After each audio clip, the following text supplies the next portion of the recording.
They healed my hemorrhoids. The easiest way to show people you have $0 is get a used Maserati. That's the easiest. This is the 2025 CR-V Hybrid. Now, this specific one is $40,000, and then we have the Tesla Model Y. So this is the most popular selling EV in the world, and this is Honda's most popular selling vehicle. They've sold over 6 million of these. It's been Honda's most popular model since 2017. Now, this starts at $30,000 if you take the hybrid away, or $34,000 if you want a hybrid. Today, I'm going to compare both of these vehicles to show you what is the better vehicle, what you get from the Tesla that you don't get in the Honda, what you get in the Honda that you don't get in the Tesla. Let's start with the exterior. Both of these vehicles have become NPCs, or if you don't play video games, they're non-player characters. And what's nice about an NPC is they live a very calm life. No one bothers them, no one worries about them, they're not a flashy person, they're just in GTA like this. That's what an NPC does. And that's what's great about the CR-V, is it is a well-built vehicle. They've crafted it bit by bit, year after year, just making better what has already worked. Now, the exterior of this thing is not going to shock anyone. It's not going to have beautiful styling. It's over the top. It's just an improvement of what they already did. And one thing I found funny around the back here is you have these chrome-tipped exhausts, but this is the only one that is actually open with an exhaust pipe, and this is the Sport Touring trim. So around the exterior, not much to say on the CR-V. Now, this is a hybrid, but this is not a plug-in hybrid. And what I like about just it being a hybrid is the fact, also this shirt is it's too tight, I know. But I bought it and I can't return it, so I have to wear it. But it is too tight, I agree. The nice thing about it being just a hybrid and not a plug-in is the fact that it's going to manage the charging of the battery for you. If you're going downhill, if you put it into B mode, which I'll show you in a little bit, it's managing the efficiency and charging of the battery. You don't have to do it. With a plug-in hybrid, part of my issue is you have to have that thing charged up. Otherwise, you're just carrying a bunch of bricks around in the back of your car to weigh it down and make it more inefficient. So I like that it's a hybrid and it's very smooth. So basically 0 to 15 miles per hour seems to be on electric, and that's what makes it so efficient. I think it's 40 miles per gallon city and 33 highway. So excellent efficiency out of this thing. Now, one area where Tesla isn't going to be as good as the CR-V, and it's kind of overlooked at this point, is the fact that it has the rear sloping roof. So because the CR-V goes straight over the back and down, it actually has a little bit more storage in the back. We'll actually do a little measurement right now, because your boy came prepared. Let's see. 41 inches right to the door frame. Let's see what we got. And let's see what the opening is. 41 to the frame. 41.5 opening. Automatic opening trunk in the CR-V. That's nice.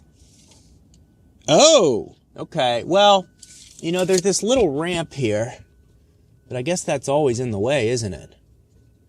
Okay, well, there is a little ramp there. That's kind of going to take some space away. Measure it with 37. Look at this, folks.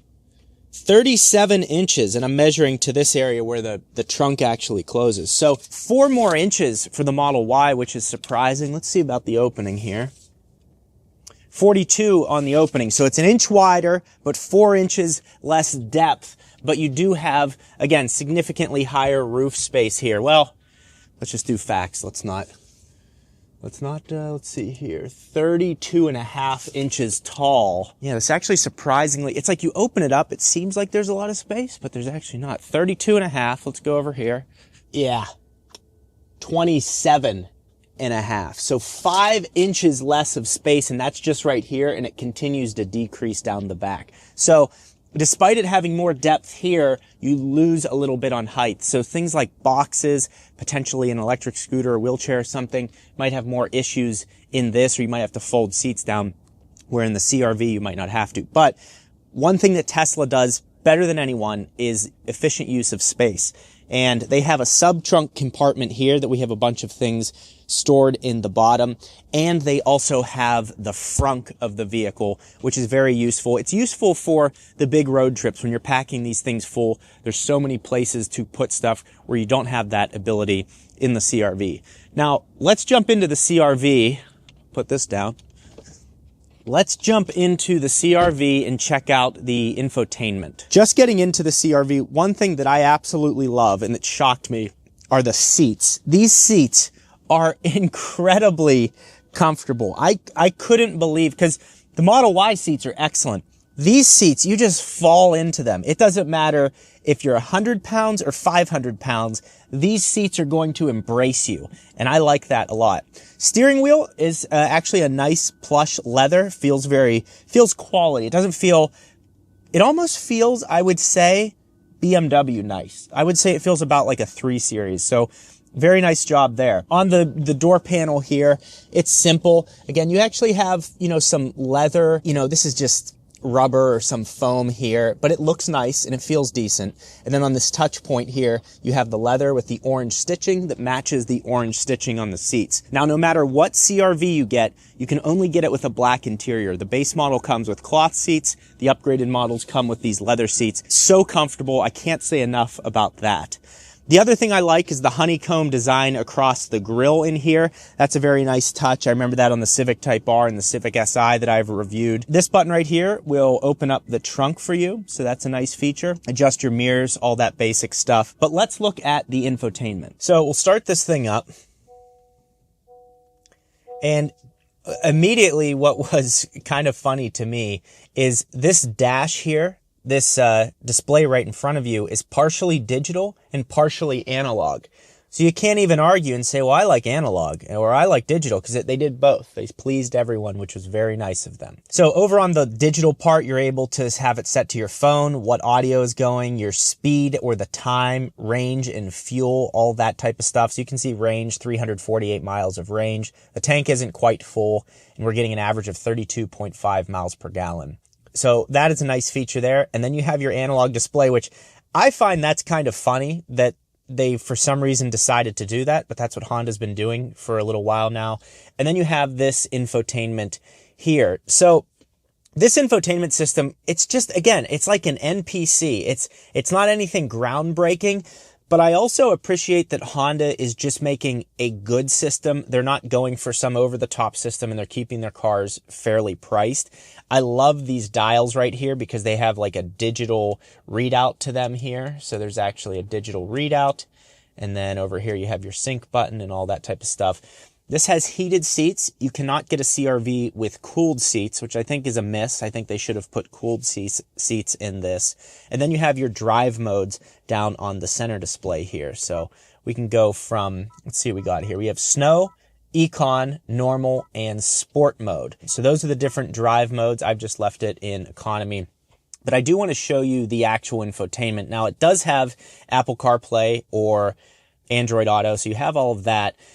But this is where, and I don't know if I'm thrown off because I'm spoiled with infotainments that Tesla has created and Rivian, which are so futuristic looking. When you come back to this, it's like all they've done is just put colors on top of each of these. Now, it's actually fairly quick, so that's good. The response is good. You click buttons like that, and you can see your energy flow, things like that. Let's see all apps here. It just goes into these very antiquated looking screens. But what I do like is it's very responsive. It's not laggy or anything like that. A Subaru I just drove was very laggy, so this is all good. It's nice. I just feel like it could be a little more intuitive. You look at like an Apple iPhone, how clean all of that looks. I just feel like they could, I don't know, look into software a little bit more and lean into that. Now for Apple CarPlay, this is what it looks like. So there's a look at the Apple CarPlay screen. Again, I like the screen. It's just a little confusing. You have Apple CarPlay, wireless, really nice, an analog dial here, a screen over here. It's very weird. And then it comes down onto the center console here. And again, it's just very simple. There's a wireless charging up here.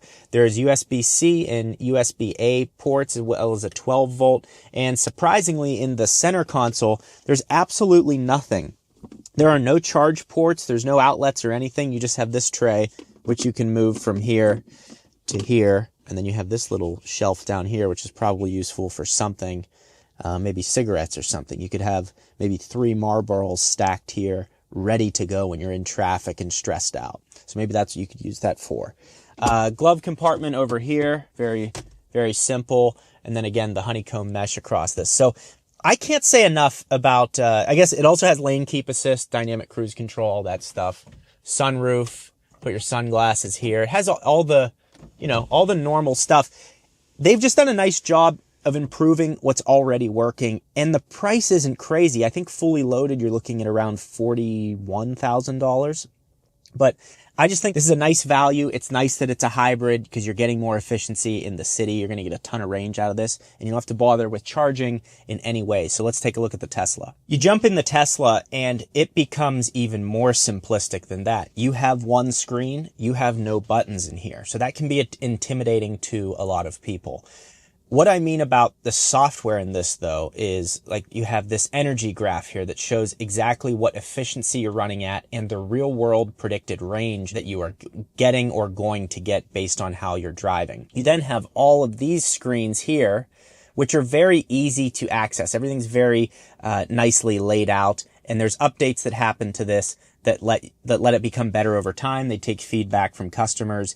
And you just update all of this from your house being connected to Wi-Fi or a coffee shop or wherever. It's very useful. So I really like how they have that all laid out. And in terms of Tesla's software and electric vehicles and having to charge them, just tap here, click that button, and it shows you all of the chargers that are nearby, how many cars are at them, if there's a wait time, how much it costs currently. So it's really well integrated, and that's why I'm comfortable telling people, hey, yeah, you should try a Tesla, because all of this stress of owning an electric vehicle is handled really well because of their charging network and because of the software that is actually in the vehicle. Now, I've had no issues with this thing, but I know a lot of people have issues with curbing them, and that's why today's video sponsor is the Magback rim case. They've just cut the price on the wheel protector, and you're probably going to need it. Magback just cut the price of their rim protector from $249 to $149, and these protectors give you the peace of mind that if you curb your wheel, you won't actually scratch it. And because they are sectional, you can replace only the damaged section. But even if your wheel already has pre-existing damage,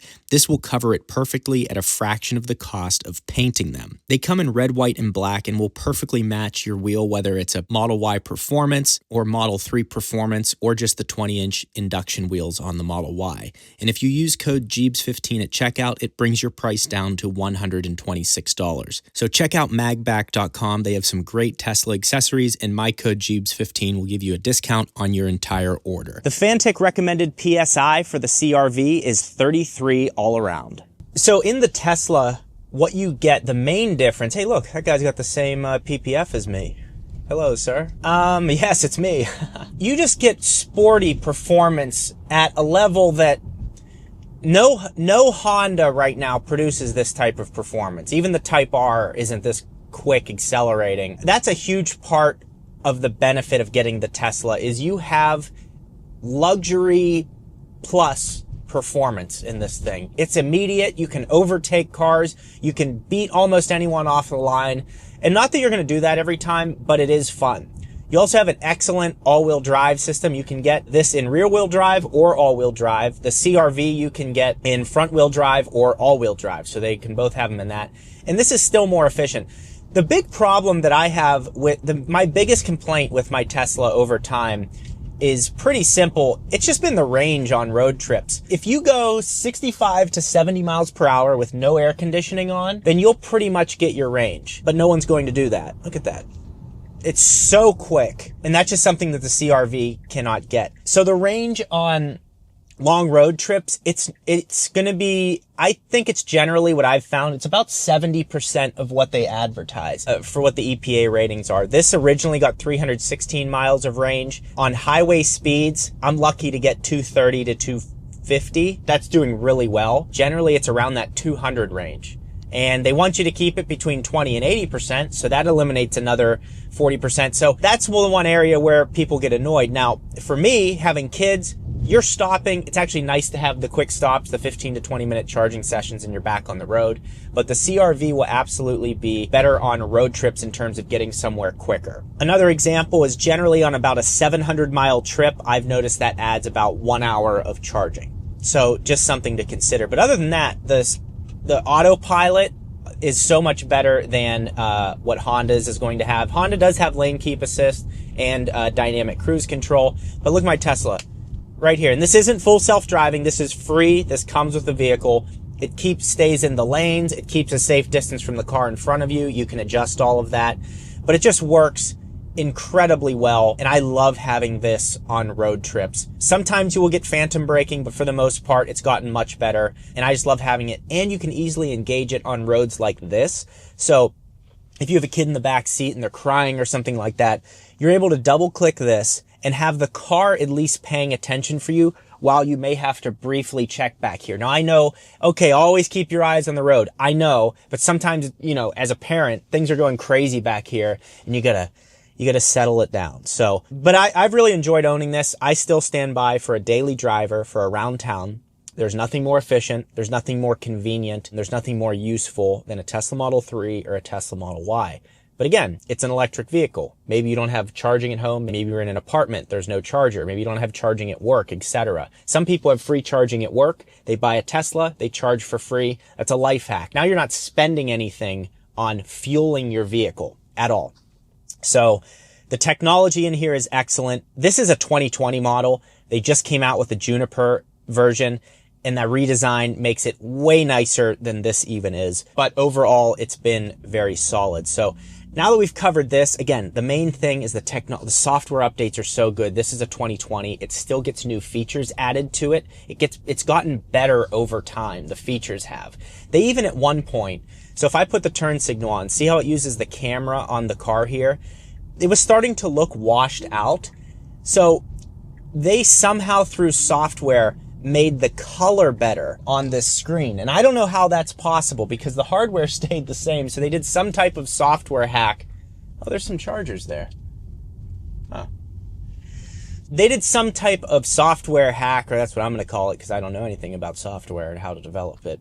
And it made the camera colors more vibrant and bright and looks very nice. So they've continued to improve the older models, and you don't have to upgrade to the new model to get all of the new tech. You still get some of it. So now we've briefly covered the Tesla Model Y. Let's go over to the CR-V and take that for a spin. The other thing that's worth pointing out, and I sometimes forget this, is the Tesla has a fully built-in security system that you can access.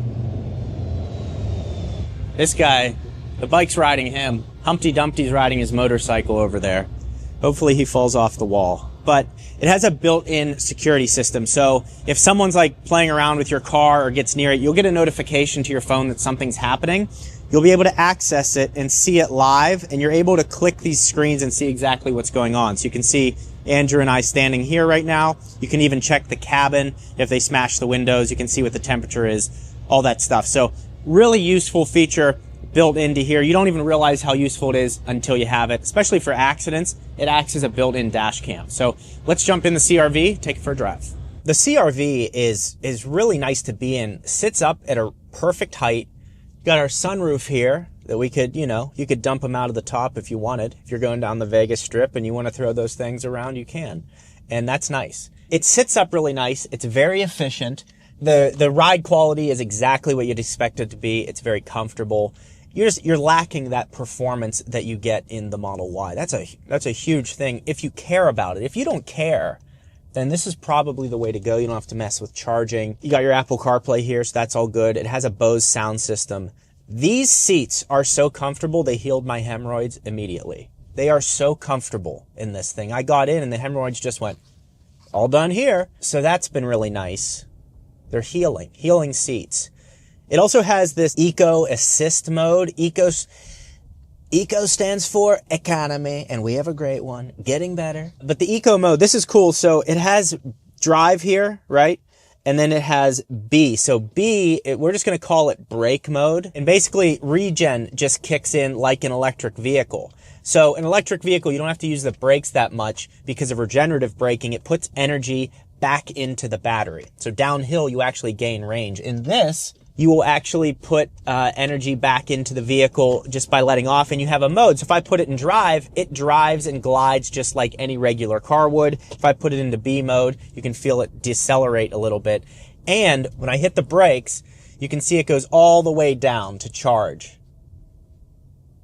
So that's just a cool way that Honda has integrated the recharging of their hybrid. And I think it's really well done. It also has hold. So I'm off the brake right now and you can turn that on or off as well. It has these little paddle shifters, which is funny here. Cameraman just corrected me here. These paddle shifters actually adjust the amount of regenerative braking you have. So it has nothing to do with shifting the car. It's just 4 stages of regenerative braking to make it more or less aggressive. So that's what the paddle shifters are for. And like I said, the display is really nice. The sound system is nice. But look, I'm flooring it. You know, it's not bad. It's just not, you're not going to get in this and one of the tricks is going to be, hey, check this out. And everyone slams their head back. We'll cut to the scene of me taking those random girls for a ride in Tempe and we floor it. So that's not one of the main things, but it's just, like I've said a million times in this video, there's a lot of space. It's very efficient. It has good technology. The sound system is good. I'd say that's a worthy upgrade if you like to listen to music a lot, is get the Bose sound system. It's really well done. The steering wheel feels comfortable. It'll be great for road trips, great for a young family. It's not that expensive of a vehicle. And I think so many people these days are reaching to get that, just to get into a Mercedes or get a Tesla or get a BMW or get a used Maserati. The easiest way to show people you have $0 is get a used Maserati. That's the easiest. And I just think these cars make so much sense. And you have to understand what's important to you. Do you like traveling? Do you like doing experiences with your family? Do you like saving your money and watching it grow? If you don't have to show off to people, you know, put your money where you care. If you care about cars and you really like them, there's nothing wrong with that. You don't have to get the house, get the car, go on the vacations. That's the error that everyone makes, all these bad financial decisions. This is an excellent choice. You're going to be happy with it. Not a ton of maintenance costs. I mean, there's still some because it is a gas-powered car. It's a gas-powered car. It's a gas-powered car. But, I don't know. I really like the CR-V, and I think they've done a nice job with it. Now, I am getting the Civic Hybrid here soon. I'll be comparing that to the Model 3. Make sure you're subscribed to this channel and turn on notifications, because that's going to be an excellent cost analysis to see which is better. And if you want to see what I'm talking about with Tesla's charging, especially on road trips, click this video right here. That will be very helpful to give you an idea of what it's like charging a Tesla Model Y on a road trip.